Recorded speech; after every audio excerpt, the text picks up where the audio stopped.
مدۃ المسح علی الخفین، ہم لوگ پڑھ رہے ہیں خفین پر مسح کے مسائل۔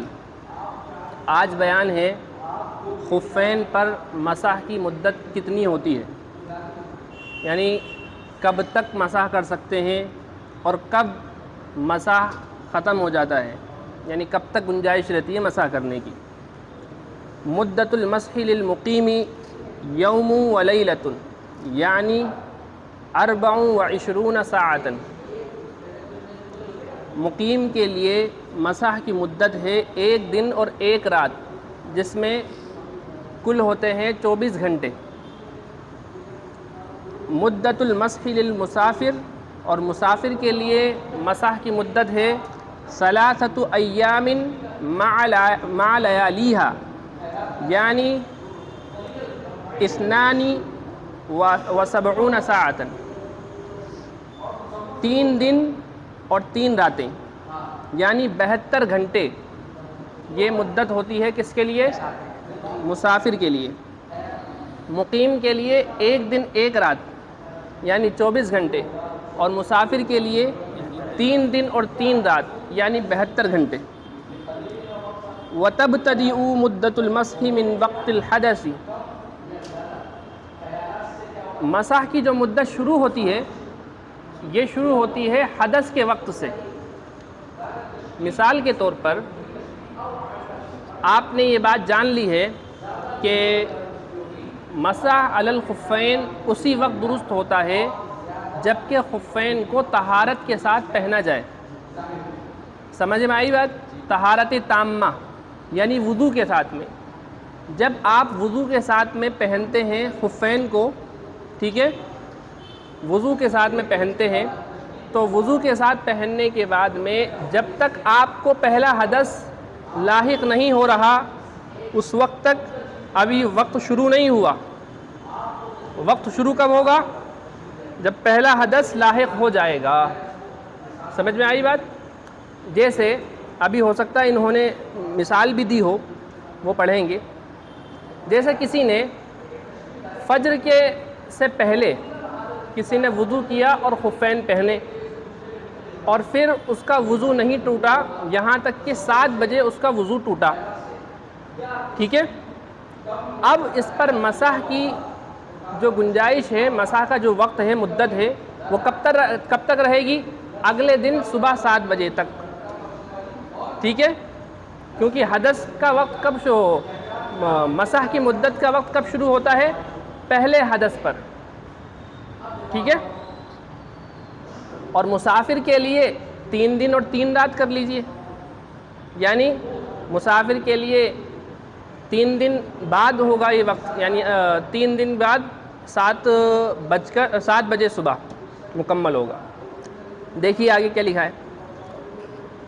وَتَبْتَدِئُ مُدَّةُ الْمَسْحِ مِنْ وَقْتِ الْحَدَثِ، مسح کی مدت شروع ہوتی ہے حدث کے وقت سے، لا من وقت اللبس، پہننے کے وقت سے نہیں، ولا من وقت المسح، اور نہ ہی مسح کے وقت سے۔ فلو توضأ المقیم ظہرا ولبس الخف، تو اگر مقیم نے ظہر کا وضو کیا اور خف پہن لیے، یعنی خفین پہن لیے، وظل طاہرا حتی احدث قبل الغروب، اور وہ پاک رہا یعنی باوضو رہا یہاں تک کہ سورج غروب ہونے سے پہلے اس کو حدث لاحق ہوا، ٹھیک ہے۔ فتوضأ، پھر اس نے وضو کیا، ومسح بعد الغروب، اور مسح کیا غروب کے بعد میں، ٹھیک ہے۔ فتوضأ ومسح بعد الغروب فمدته تنتہی فی الیوم التالی قبل الغروب، تو اگلے دن اس کی مدت جو ختم ہوگی وہ غروب سے پہلے ختم ہوگی۔ ارے بات سمجھ میں آ گئی بات؟ کیونکہ اس کو حدث کب لاحق ہوا ہے؟ غروب سے پہلے۔ کسی کو کوئی کنفیوژن تھوڑی ہے اس میں؟ سب کو بات سمجھ میں آ گئی نا؟ پہلے حدث کے بعد سے چالو ہے گی، ہاں ایسا آپ طہارت تامہ پر بھی ہاں، چلتا رہے گا ٹائم۔ اب ٹائم شروع ہو گیا اس کا۔ اب جب پہلا حدث واقع ہوا ہے اس وقت سے حساب لگے گا 24 گھنٹے۔ 24 گھنٹے ہوتے ہی وہ انویلڈ ہو جائے گا اس پر مسح کرنا۔ اب دوبارہ کیا ہے، اب دوبارہ اس کو اتارا جائے اور دوبارہ پیر دھوئے جائیں۔ اگر پہلے سے وضو تھا تو صرف پیر دھو کر بھی پہن سکتے ہیں، اگر وضو نہیں تھا تو اتار کر پورا وضو کر کر پھر پہن۔ آئی بات سمجھ میں؟ چلیے، لو مسح المقیم ثم سافر قبل تمام مدته اکمل مدت المسافر۔ اگر مقیم جو ہے اس نے مسح کر لیا، مسح کرنے کے بعد اس نے سفر شروع کر دیا مدت ختم ہونے سے پہلے، تو وہ مسافر کی مدت پوری کرے گا، نہ کہ مقیم کی۔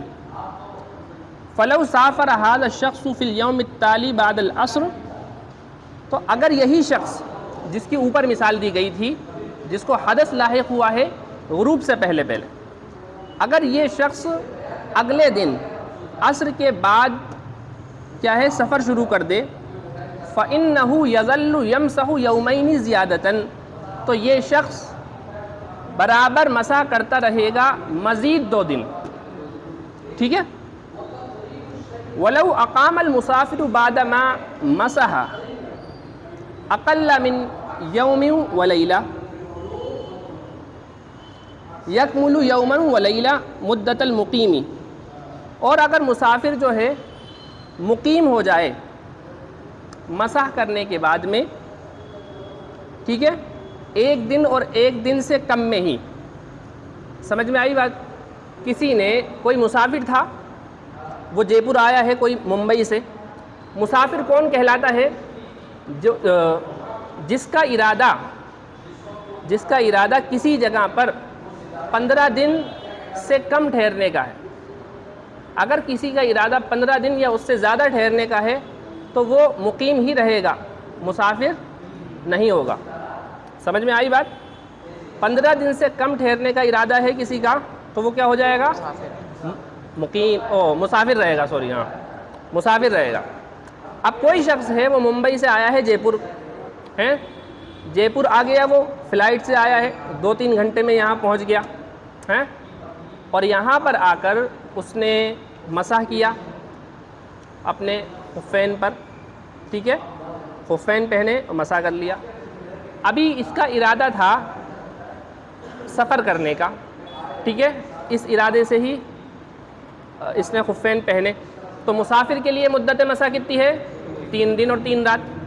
لیکن اچانک سے اس کا یہ ذہن بنا کہ نہیں، ایک کام کرتے ہیں، جے پور میں 17 دن رک جاتے ہیں یہاں پر، تو اب کیا ہو گیا؟ یہ مقیم ہو گیا، اور ابھی اس کا 1 دن اور 1 رات بھی نہیں گزرے، تو اب یہ مدت کس کی پوری کرے گا؟ مقیم کی، نہ کہ مسافر۔ یکملو یوما ولیلہ، یہ مکمل کرے گا 1 دن اور 1 رات، مدت المقیم، جو کہ مقیم کی مدت ہے۔ ولو اقام بعد ما مسح یوما ولیلہ انتہت مدت مسحہ، اور اگر یہ مقیم ہوا ہے مسح کرنے کے 1 دن اور 1 رات بعد، تو اس کی مدت مسح ختم ہو گئی۔ آئی بات سمجھ میں؟ چلیے آگے، نواقض المسح علی الخفین۔ نواقض کا لفظ تو کئی بار گزر چکا ہے، یعنی توڑنے والی چیز۔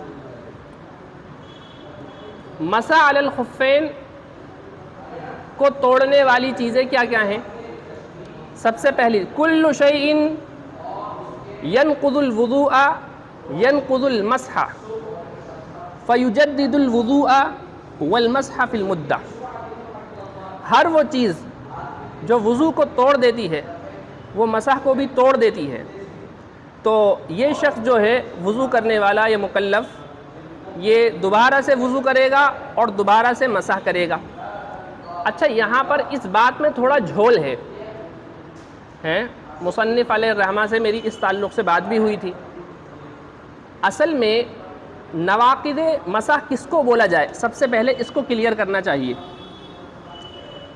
ایک تو ہوتا ہے ہمارا وضو ٹوٹ گیا، ظاہر ہے کہ جب وضو ٹوٹے گا تو کسی بھی اعضاء کے دھلنے کا کوئی مطلب نہیں، سب کی ہر چیز ختم ہو گئی، ٹھیک ہے، وہ تو وضو ہی ٹوٹ گیا، لیکن ان خفین کے اندر ابھی اتنی گنجائش تو ہے نا کہ ان کے اوپر مسح جائز ہے. ایسا تھوڑی ہوا ہے کہ ان کی صلاحیت ہی ختم ہو گئی ہے مسح کی. اصل میں ہونا یہ چاہیے تھا کہ نواقض المسح علی الخفین کے اندر صرف ان چیزوں کو ذکر کیا جاتا کہ جن سے خفین کے اندر خفین کے اوپر مسح کرنے کی صلاحیت ہی ختم ہو جاتی. تو اس لیے یہاں پر ایک جھول ہے. بات سمجھ میں آئی میری یا نہیں آئی؟ نہیں آئی بات سمجھ میں؟ ایک بار پھر سنیے. دیکھیے، ایک ہوتا ہے وضو کا ٹوٹنا ہے. وضو کا ٹوٹنا تو ہم سب جانتے ہیں. اگر خفین نہ بھی پہنے وضو ٹوٹتا ہے تو دوبارہ وضو کرنا پڑے گا. ٹھیک ہے، یہاں پر بات ہے مسح کا ٹوٹنا. مسح کا ٹوٹنا، مسح کے ٹوٹنے کا مطلب یہ ہوتا ہے کہ خفین کے اوپر اگر آپ مسح کریں گے تب بھی صحیح نہیں ہوگا، کیونکہ اب مسح ٹوٹ گیا ہے نا. یعنی خفین کے اندر اب مسح کی صلاحیت نہیں رہی ہے. کیوں؟ کیونکہ ناقض پایا گیا ہے، توڑنے والی چیز پائی گئی ہے. مثال کے طور پر مقیم کی مدت مسح یہ پوری ہو گئی، 24 گھنٹے گزر گئے. اب یہ کیا ہو گیا؟ مدت گزر جانا. یہ بھی کیا ہے؟ نواقض میں سے ہے نا ایک چیز. یعنی اب صلاحیت ہی ختم ہو گئی. اس کو تو بولیں گے ناقض مسح. لیکن یہ کہنا کہ وضو جن چیزوں سے ٹوٹتا ہے ان سے مسح ٹوٹ جائے گا، یہ ایک جھول ہے. یہ بات بالکل صحیح نہیں ہے. بات سمجھ میں آئی ہے؟ اب دیکھیے، کل شیء یوجب الحدث الاکبر ینقض المسح فعلیہ نزعہ للاغتسال. یہ بات بالکل درست ہے. دوسری جو انہوں نے بولی کہ ہر وہ چیز جس کی وجہ سے حدث اکبر لازم آتا ہے، ضروری ہوتا ہے. حدث اکبر مطلب غسل کرنا ضروری ہوتا ہے، اس سے مسح ٹوٹ جاتا ہے. یہ چیز مسح کو توڑ دیتی. یہ تو صحیح ہے بالکل. اگر آپ سو گئے تھے خفین پہنے آپ کو احتلام ہو گیا ہے، اب آپ کے اوپر غسل فرض ہو گیا، واجب ہو گیا. سمجھ میں آئی بات؟ تو اب ظاہر ہے آپ کو غسل کرنے کے لیے ان کو اتارنا ہی پڑے گا. ٹھیک ہے، اس لیے کہا جائے گا کہ یہ ناقضۃ من نواقض المسح ہے. یعنی نواقض مسح میں سے ایک چیز پائی گئی، کیا؟ حدث اکبر کا لاحق ہونا. حدث اصغر سے مسح تھوڑی ختم ہوتا ہے، مسح تو باقی رہتا ہے نا. تو اسی لیے میں نے یہ بات کہی کہ پہلی والی جو بات بولی ہے اس میں تھوڑا جھول ہے نا. انہوں نے حدث یعنی پہلی والی عبارت سے یہ پتہ لگ رہا ہے کہ جیسے حدث اصغر سے بھی مسح ٹوٹ گیا. حالانکہ حدث اصغر سے مسح نہیں ٹوٹتا. ہاں، وضو ختم ہو جائے گا، مسح کو لوٹانا پڑے گا. مسح جو ٹوٹے گا وہ حدث اکبر سے ٹوٹ جائے گا.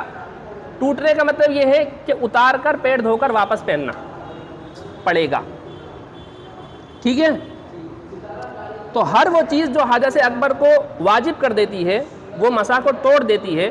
تو اب ایسے شخص پر ضروری ہے ان کا خف کو اتارنا غسل کرنے کے لیے. تیسری چیز کیا ہے؟ انتہاء مدت المسح. مسح کی مدت کا ختم ہو جانا، جیسے ابھی میں نے آپ کو بتایا تھا تھوڑی دیر. فَإِن تَمَّتِ الْمُدَّةُ وَهُوَ فِي الصَّلَاةِ بَطَلَتْ. اگر مدت اس حال میں پوری ہوئی کہ وہ ابھی نماز ہی پڑھ رہا تھا تو اس کی نماز بھی باطل ہو جائے گی، ختم ہو جائے گی. فَيَنزِعُ الْخُفَّ وَيَغْسِلْ. اس پر ضروری ہو جائے گا کہ خف کو اتارے اور دھوئے پیر. ٹھیک ہے، خف نہ دھوئے، کہیں خف کو اتار کے خف دھونے لگ گیا. ارے خف اتار کے پیر دھوئے. ٹھیک ہے. چوتھی چیز، ينتقض المسح بنزع الخف او خروج اکثر القدم الى ساق الخف فيغسل القدمين. مسح یہ ٹوٹ جاتا ہے خف اتارنے سے. اگر آپ نے خف اتار دیا ہے نا مدت کے بیچ میں، تب بھی آپ دوبارہ پہن کر اوپر مسح نہیں کر سکتے. اب اتار دیا ہے تو آپ کیا کرنا؟ مسح ٹوٹ گیا. اب دونوں اتار کر دونوں دھو اور دونوں کو پہنو. سمجھ میں آئی بات؟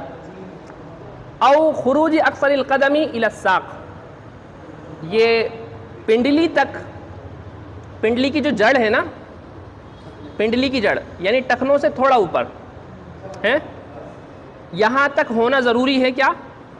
خفین. ٹخنوں سے نیچے والوں پر تو مسح کی بھی گنجائش نہیں ہے.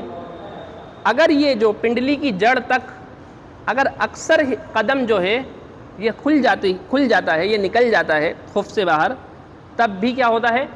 مسح ٹوٹ جاتا ہے نا. اکثر قدم یعنی مطلب یہ ہے کہ انہوں نے بولا کہ خف اترنے سے مسح ٹوٹ جاتا ہے. اب اترا ہوا کب مانا جائے گا؟ کتنا کھلے کہ اس کو اترا ہوا مانا جائے؟ تو بتا رہے ہیں کہ اگر اکثر کھل جائے تو پھر اس کو اترا ہوا مانا جائے گا. یعنی آپ اس کو ناپیے، قدم کتنا ہو رہا ہے، پورا قدم ناپیے ہیں، اس میں سے آپ کو یہ لگے گا اب تو زیادہ سے زیادہ کھل گیا ہے، اب تو ٹوٹ گیا. بہتر یہ ہے کہ تھوڑا بھی کھلے تب بھی کر لیا جائے احتیاطاً. ٹھیک ہے؟ ارے بات سمجھ میں آ گئی؟ اب پانچویں چیز دیکھیے، اذا ابتل اکثر القدم بالماء، اگر قدم کا اکثر حصہ یہ پانی سے بھیگ جائے، تر ہو جائے، تب بھی مسح ٹوٹ جاتا ہے. آئی بات سمجھ میں؟ فَإِذَا دَخَلَ فِي الْخُفِّ مَاءٌ وَجَبَ نَزْعُهُ وَغَسْلُ الْقَدَمَيْنِ، تو چنانچہ اگر خف کے اندر پانی داخل ہو جائے، گھس جائے پانی، تو خف کو اتارنا اور قدمین کو دھونا. ایسا نہیں ہے کہ ایک میں گھسا ہے تو آپ بولیں کہ ایک کو ہی دھو لیتے ہیں، ایک کو اتار دیتے ہیں، دونوں کو دھونا ضروری ہے. ہیں؟ نہیں، وضو نہیں کرنا پڑے گا اگر وضو ہے پہلے سے. ٹھیک ہے؟ چلیے آگے. فی الصور الثلاثۃ الاخیرہ ینزع الخف ویغسل القدمین ویجب اعادۃ بقیۃ الوضوء. ہیں؟ اچھا اللہ نہیں پڑھا میں نے. ولا یجب اعادۃ بقیۃ الوضوء. ان تین صورتوں میں، آخر کی تین صورتوں میں جن میں خف کو اتارے گا ہے اور پھر قدمین کو دھوئے گا، اس میں بقیہ وضو کو لوٹانے کی ضرورت نہیں ہے. بقیہ وضو کو کرنا ضروری نہیں ہے، یعنی پیر کے علاوہ جتنے ارکان ہیں وضو کے وہ کرنا ضروری نہیں ہے اگر پہلے سے وضو ہے تو. یہ بات ہے. اچھا، هل يجوز المسح على غیر الخفین كالعمامۃ ونحوها، کیا خفین کے علاوہ دیگر چیزوں پر بھی مسح کر سکتے ہیں کیا؟ جیسے پگڑی ہے وغیرہ. پگڑی باندھ رکھی ہے سر پر، تو تم سوچ رہے ہو کہ اگر کھولو گے تو دوبارہ باندھوں گا کیسے، تو اوپر ہی کر لیتا ہوں. فرماتے ہیں لا يجوز المسح على امامة ولا قلنسوة ولا برقع ولا برقع ولا کیا ہے قفازین عوضا عن مسح الراس. نہیں جائز ہے مسح کرنا نہ تو کسی پگڑی پر، نہ کسی ٹوپی پر، نہ برقعے پر، نہ دستانوں پر. قفاز کسے بولتے ہیں؟ دستانے، ہے نا. عوضا عن مسح الراس یعنی مسح الراس کو کے بدلے، یعنی آپ سوچیں کہ سر کا مسح نہ کر کے پگڑی کا مسح کر لیں، ہیں، سر کا مسح نہ کر کے ٹوپی کا مسح کر لیں، یا پھر برقع کا مطلب عورتیں جو پہنتی ہیں ان میں وہ چاہیں کہ اس کے اوپر مسح ہی کر لیں. خیر ٹھیک ہے نا. یا قفازین، قفاز کسے بولتے ہیں؟ دستانے، ان کے اوپر مسح کر لیں. تو یہ ان سب پر مسح کرنا جائز نہیں. ٹھیک ہے. نعم یجوز المسح علی الجبائر ونحوها للضرورت کما سبق. ہاں، جبائر کے اوپر مسح کرنے کی گنجائش ہے. جبائر مطلب پلاسٹر، جبیرہ، جو ہڈی کو جوڑنے کے لیے جو استعمال ہوتا ہے، جس کا ذکر گزر چکا ہے. ٹھیک ہے. ونحویہ، لیکن یہ بھی کس لیے؟ ضرورت کی بنا پر ہے، کما سبق، جیسا کہ یہ بات گزر چکی ہے. ٹھیک ہے جی. آگے چلیں. ابھی ٹائم ہے، کتنا ٹائم ہو رہا ہے؟ چلیے